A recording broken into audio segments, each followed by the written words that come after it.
नमस्कार, महाराष्ट्रलाईव्ह.in मध्ये आपल्या सर्वांचं स्वागत. छत्रपती संभाजीनगरमध्ये 3 मार्च रोजी चिकलठाणा हिनानगर परिसरात एका मंडप डेकोरेटरच्या गोडाऊनला मोठी भीषण आग लागली. त्या आगीचा स्वरूप एवढा वाढला की आसपासच्या घरांमध्ये सुद्धा त्याच्यात आग लागली. घरातले अन्नधान्य सगळे संपले. विशेष म्हणजे महानगरपालिकाचा अग्निशामक विभागाने तब्बल 1 तास उशीर केल्यामुळेच एवढी मोठी भीषण आग लागली अशी स्थानिकांचा आरोप आहे. त्यामुळे आता या ठिकाणी ऐन सणासुदीला लोकांना घरामधल्या संसार उपयोगी वस्तूही संपल्या आहे, जळालेल्या आहे, जळून खाक झालेल्या आहे. 3 मार्च रोजी चिकलठाणा परिसरातील हिनानगर लगत असलेल्या मंडप डेकोरेटरच्या गोडाऊनला मोठी आग लागली होती. या आगीचे स्वरूप इतक्या भयानक होते की त्या परिसरात असलेल्या लगत असलेल्या घरांना त्या आगीने वेढ्यात घेतले होते. या गोडाऊनमध्ये असलेले सिलेंडरसुद्धा ब्लास्ट झाल्याचे नागरिकांचे म्हणणे आहे. त्यामुळे एकीकडे गोडाऊन पूर्णपणे जळून खाक झाले, तर दुसरीकडे या परिसरातील असलेल्या नागरिकांचे घरातील साहित्य पूर्णपणे जळून खाक झाले होते. नागरिकांनी अग्निशामक दलाला फोन लावले होते, परंतु अग्निशामक दलाच्या गाड्या येण्यास विलंब झाला. तोपर्यंत नागरिकांनी टँकर व घरातील इतर पाण्याच्या साह्याने आग विझवण्याचा प्रयत्न केला. अग्निशामक दलाच्या गाड्या आल्या, त्यांनी युद्धस्तरावर काम करत आग विझवण्याचा प्रयत्न केला होता. परंतु या आगीचे स्वरूप इतके भव्य होते की आसपास असलेल्या घरातील पूर्ण घराची गृहोपयोगी वस्तू जळून खाक झाल्या, तर घरात असलेले त्यांचे कागदपत्र, विद्यार्थ्यांचे कागदपत्र, घरातील धान्य हे पूर्णपणे जळून खाक झाले होते.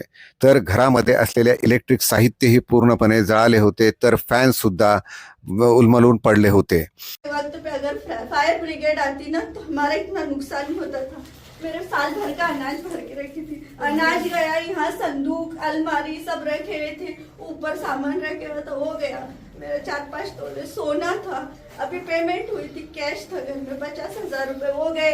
पूरे कपड़े जल गए, फ्रिज, कूलर, कोई सामान नहीं बचा, बर्तन नहीं बचे, पूरे डॉक्यूमेंट, घर के पेपर, बच्चों के स्कूल के सर्टिफिकेट, यूनिफॉर्म, बुक्स, हर चीज बच गई. सिर्फ हम बचे और हमारे बच्चे और हमारे जो आन पे कपड़े हैं वो बचे, बस बाकी कुछ भी नहीं बचा. सब गया. हम तो नीचे रोजा हैं, थोड़ा आराम कर रहे थे तो बच्ची सब देखा कि पीछे से आग लग गया. चिल्लाया सब. हम कहा कि सिलेंडर को सब निकाल के सामान थोड़ा निकले, तब तक तो बहुत आग फैल गया था. अब पता नहीं पीछे वाला क्या कर रहा था, लोग खाना बना रहा था कि क्या मस्ती कर रहा था, लोग खाने वाली है. अब ऊपर वाले जाने. पीछे क्या था? पीछे वो डेकोरेशन और आपकी रिहायशी जगह थी, आपका घर था सामने. जी. कितना नुकसान हुआ आपका लगभग? बहुत नुकसान हुआ है सर. क्या क्या गया इस हादसे में? 4 लाख तो पलंग चला गया, सामान भी गया, उस गैस भी जल के अलमारी में था निकाल.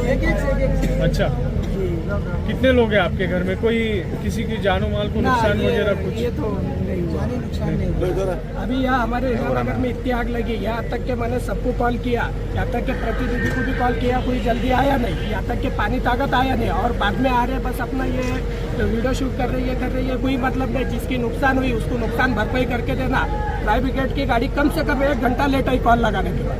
नहीं तो आपका जो पूरा वर्ग था, युवा वर्ग, आपने क्या कोशिश की आग बुझाने हमने कुछ देखे नहीं. मेरे पैर पे भी मार लगे हुआ है, मेरे साथियों के भी पैर पे मार लगे हुए. इनके किसको हाथ को लगा, हमने कुछ देखे नहीं. हमने बस काम करे और हमारे से जितना हो सके उतना पानी बुझाने की कोशिश करें. जी. हमारी सुखपुर पुलिस स्टेशन में जी. हमको फोन आया कंट्रोल से कि हिनानगर में आग लग गई थी. हम तुरंत, मैं पुलिस उप निरीक्षक वरिष्ठ पुलिस निरीक्षक सोमनाथ यादव साहब, मैं और हमारा स्टाफ, इनके साथ हम पहले अग्निशमन के गाड़ी को बोले कि भाई आग लग गई जल्दी चलो. वो निकल गए थे हमारे सामने.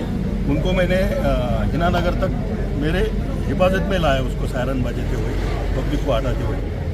आग लगी, घर के सामने लाया, 2-3 घर जल रहे थे. पीछे से मंडप डेकोरेशन का जो ये था, पाटनी का सामान था, पाटनी के अंदर वो मंडप डेकोरेशन का जो सामान था उसको पूरी आग लग गई. उसके अंदर सिलेंडर भी थे, तेल के डब्बे थे और चटाई थे, पूरा जो भी मंडप डेकोरेशन का सामान था, बहुत सारा सामान था. वो आग जल्दी गुजर ही नहीं थी. भाई SRP के 2-3 जवान थे, हमने उनको ऊपर भेजा घर के अंदर. वो घर के अंदर जो जलने वाली चीज़ है वो बाहर फेंकने के लिए लगाए. उनकी गाड़ी थी क्रेटा, वो भी बाहर निकाले। उनके घर के अंदर के गैस सिलेंडर वगैरह जो है वो बाहर निकाल के हमने उनके घर में कोई रखा नहीं। सुरक्षा जीवित हानि कोई हुई नहीं है। सुरक्षा के हिसाब से हमने जितनी यंत्रणा, वो मिर्जा भाई है हमारे, अमजद भाई है पत्रकार, उमेर शेख है पत्रकार, उनका मुझे फोन आया और यहाँ के जनता के माध्यम से और हमारे पुलिस के और अग्निशमन के सब पूरा आग बुझाने में है। पूरी पब्लिक थी। रोजे का महीना चालू था, आज होली का त्यौहार था। अंदर क्या खाना बन रहा था, क्या कुछ ऑर्डर था, उसके बारे में आप इतना बता नहीं सकते, क्योंकि जो मुझे मालूम था वो हमने सहकार्य करे, पब्लिक ने सहकार्य करे, आग बुझाए। लेकिन सब वो इतना तो नहीं बता सकता, इतना तो लेट नहीं हो सकते हो। 45 मिनट लेट हुआ। सर कितना नुकसान हुआ आज तकरीबन? ऐसे अभी ये तो पता नहीं है, लेकिन 2-3 घर जल गए। 3 मंजिला घर है, इसमें 10 से 12 लाख का नुकसान है। अभी सब सुरक्षित है? अभी जीवित हानि कोई हुई नहीं, सब सुरक्षित है। आग बुझ गई है और जनता का आभार मानता हूँ कि जनता ने बहुत पानी के टैंकर लाए। मिर्जा भाई के 2-3 टैंकर थे, अमजद भाई थे, पूरी जनता थी यहाँ पे। सब सरपंच साहब थे, सब मतलब जितने भी थे वो सब सुदृढ़ नागरिक थे। और बच्चे लोगों ने बहुत सारी मेहनत करे, ट्रैक्टर का पाइप खींचे, पाइप मारे को। ठीक है। हमारे पास शिफ्ट का टाइम रहता है, आने में जितना टाइम लगेगा उतना टाइम है। जानबूझकर गाड़ी कभी देर से सर शिफ्ट का टाइम रहता है, तो क्या शिफ्ट का टाइमिंग था आज? शिफ्ट का नहीं, स्लिप तो क्या टाइमिंग था? 12:57 12:57। आणि ये टाइम पे, एक ही टाइम पे 3 जगह पे अंगार लगी। अच्छा, कहाँ पे लगी? पड़ेगांव में जो ट्रांसफार्मर इलेक्ट्रिक बोर्ड है एबीसीबी का, वहाँ पे भी ट्रांसफार्मर के बाजू में 2 घास तो अंगार लगी। फिर बाद में नारेगांव का HP गैस प्लांट है, उसकी इमरजेंसी गेट के सामने भी अंगार लगी। और ये इधर के तो इसमें मेजर कौन सी चीज मेजर अभी जो ये भाग्यलक्ष्मी लॉन्च के सामने जो लगी मंडप को, वही मेजर है। मेजर है? तो फिर इसको इतना, यानी उस हिसाब से फिर कैसे? क्या फायर ब्रिगेड की गाड़ी कम है, क्या है? यानी 3 जगह आग लगी, उस हिसाब से फिर अपने कैसे? पास बहुत है। हाँ। ये अपना कहना है कि खाली गाड़ी देर से आई करके, जानबूझकर गाड़ी कभी देर से लोगों आई। जो ऑटो पे अपने म्यूनसिपालिटी के जो टैंकर है उनको बुलाया। तो अभी तक कितने टैंकर आए थे म्यूनसिपैलिटी अभी के? इधर से आपने बुलाए, अभी तक कितने आए? अभी 2-3-4 आए। एक भी नहीं आया। लोगों का कहना है एक भी नहीं आया। सर बता सकते हैं कहाँ पे नहीं? अभी जो टैंकर आए ना उनके ट्रिपा गिर जाते ना काकरी इस पे। नहीं, कागजी उस पे गिरते हैं सर, लेकिन यहाँ पे मौजूदा हालात में यहाँ पे टैंकर आए हैं क्या? नहीं, उधर से आए ना, इधर से नहीं आए होंगे ना, सामने से दिखता है उधर से आ गए। यानी जहाँ से लोगों के घर है, जहाँ आबादी है, वहाँ पे टैंकर आए हैं क्या? रास्ते के हिसाब से वो सामने से आ गए ना, आए ना टैंकर, ऐसी बात नहीं सर, रास्ते के हिसाब से तो JCB भी आया है यहाँ से। कहीं ना कहीं लोगों का बोलना ये है कि कहीं ना कहीं थोड़ा बहुत समय लगा है। लोग बोलते रहते हैं, लेकिन जानबूझकर कोई करता नहीं। ठीक है, आप क्या प्रतिक्रिया देंगे? अब आप बोलिए।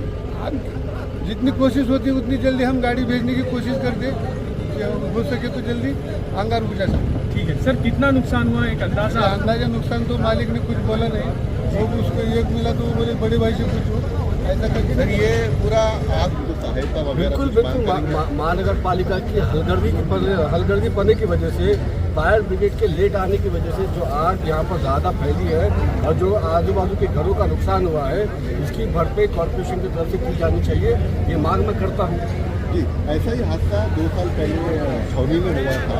वहाँ पर भी ऐसे आरोप लगे थे कि फायर ब्रिगेड बहुत लेट पहुँची थी। तो क्या फायर ब्रिगेड को एक यंत्रणा सुधारने की सख्त जरूरत है? देखिए, फायर ब्रिगेड का डिपार्टमेंट एक ऐसा डिपार्टमेंट है जिसके अंदर बहुत सारा करप्शन है, बहुत सारी कंप्लेंट्स हमारे पास उसके ताल्लुक से है। और आने वाले वक्त के अंदर फायर ब्रिगेड की ये धारलियाँ जरूर हम आवाम के सामने बुलाएंगे, मीडिया के सामने बुलाएंगे, जनरल बॉडी के अंदर भी बताएंगे कि किस तरीके से फायर ब्रिगेड के हलगर्जी पड़ने की वजह से जो है तो शहर के अंदर आवाम को तकलीफ झेलना पड़ती है। और बिल्कुल मैं ये मांग करता हूँ कि भाई फायर ब्रिगेड आज यहाँ पर लेट क्यों पहुँची, इसकी कमिश्नर साहब ने एक जांच करनी चाहिए और एक कमेटी बिठानी चाहिए। ओके।